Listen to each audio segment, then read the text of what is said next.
Өнөөдрийн батгуулах хичээлийн сэдэв химийн элемент, атом ба молекул.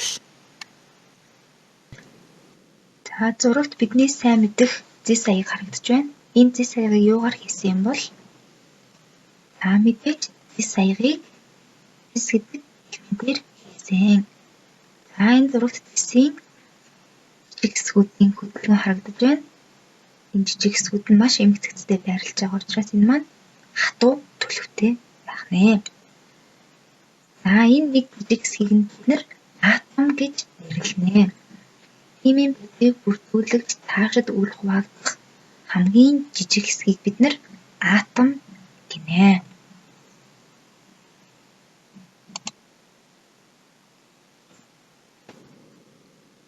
Химийн элементийг юу бүрдүүлдэг юм бол өмнөх слайдн дээр гарсан энэ зис аяг маань байна.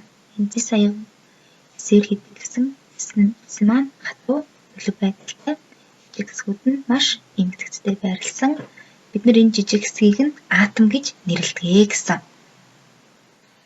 Тэгвэл энэ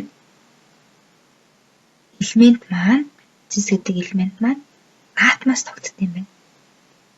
Тэгвэл бид нар элементийг тодорхойлох юм бол химийн уруулаар цаашид задрахгүй нэг төрлийн атомудаас тогтсон химийн цэвэр бодисыг элемент гинэ.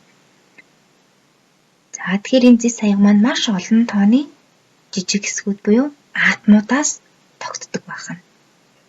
Тэгэхээр элемент нь атомоос тогтно гэсэн үг.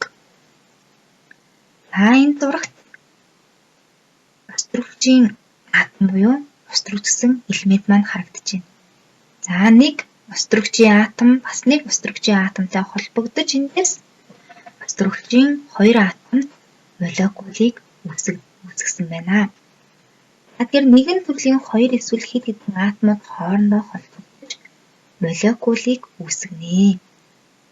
Нэг ижил атомууд нь холбогдоод молекулыг үүсгэнэ гэсэн. Острогч, фотор, хүчилтөрөгч, хлор, азот, бром, йод нь хоёр атомд молекулыг үүсгдэг байна. Сурагчийнхээ хуудас 29-ыг уншаарай. Бидний хоолндоо амт оруулдаг энэ хоолны давс маань молекул атом альнаас бүтдэг юм бол энэ хоолны давс маань натриумын атом, хлорын хоёр атом молекулаас бүрддэг юм байна. Энэ натрий маань жижиг хэсгүүд нь буюу атомууд нь хоорондоо нэгт байрласан байгаа учраас энэ хатуу төлөвтэй юм байна. Хлорын молекулын жижиг хэсгүүд нь өөр хоорондоо хол зайтай байрласан байгаа учраас хлор маань хийн төлөвтэй байна. Хлорын молекул нь хийн төлөвтэй гэсэн. Энэ натригийн атом, хлорын хоёр атомд молекул маань энэ хоолны давсыг үүсгэдэг байна.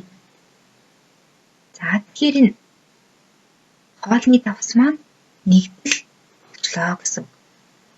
Тэгэхээр натрийн гээд нэг төрлийн атом явж байна. Нөгөө талд нь хлорын хоёр атомд молекул байна. Эндээс химийн нэгдэл үүссэн гэж байна. Химийн нэгдэл буюу хоолны давс маань үүсчлээ. Тэгэхээр хоёр ба түүнээс дээш төрлийн атомоос тогтсон молекул бүхий бодисыг бид нар химийн нэгдэл гэнэ. Химийн нэгдэл үүсэх байдлыг дахин дэлгэрүүлж авч үзье. Энэ эхний зурганд острогчийн хоёр атомд молекул байна.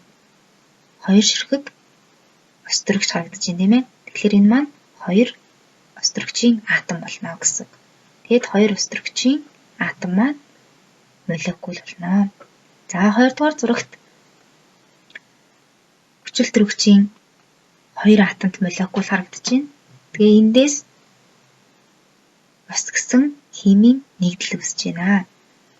Тэгэхээр өөр төрлийн молекулууд нэгдэж нэгдлийг үүсгэнэ.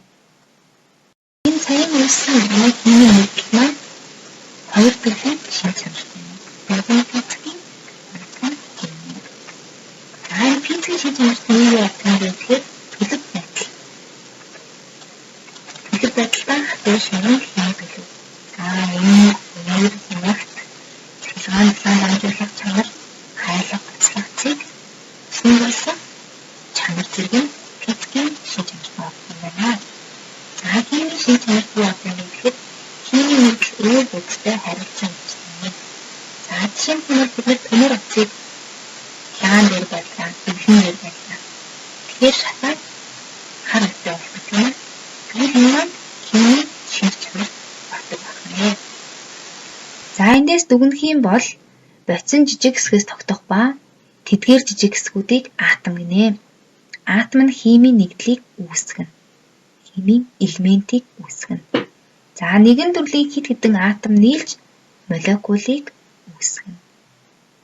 За 3 дахь дүгнэлт нь өөр төрлийн молекул нийлж нэгдэл үүсгэх ба хэд хэдэн атом молекул нийлж мөн нэгдлийг үүсгэнэ. За хамтдаа дасгал ажиллацгаая. За эхний даалгавар нь азотын атом, 2 атомт азотын молекул зэргийн тэмдэглэгийг хийнэ үү гэсэн байна. За бид нар азотын атом гэхээр элемент маань атомоос тогтдгоо гэдгийг ойлгосон байх ёстой гэсэн. Тэгээ бид нар шууд энд азот гэсэн элементийг бичнэ. За дараачих нь 2 атомт азотын молекул гэхэд бид нар молекул юунаас тогтдог вэ гэдгийг ойлгосон байна гэсэн. Тэгэхээр молекул маань атомоос тогтно. Тэгэхээр бүгдээрээ азотын атом буюу азот гэсэн элементийг бичээд үүнээс харин 2 атомт азот гэхээр азот маань 2 ширхэг байх юм байна гэж ойлгоно гэсэн. За та нар гэртээ 2 болон 3 4-р дасгалыг хийгээд багш руугаа явуулаарай.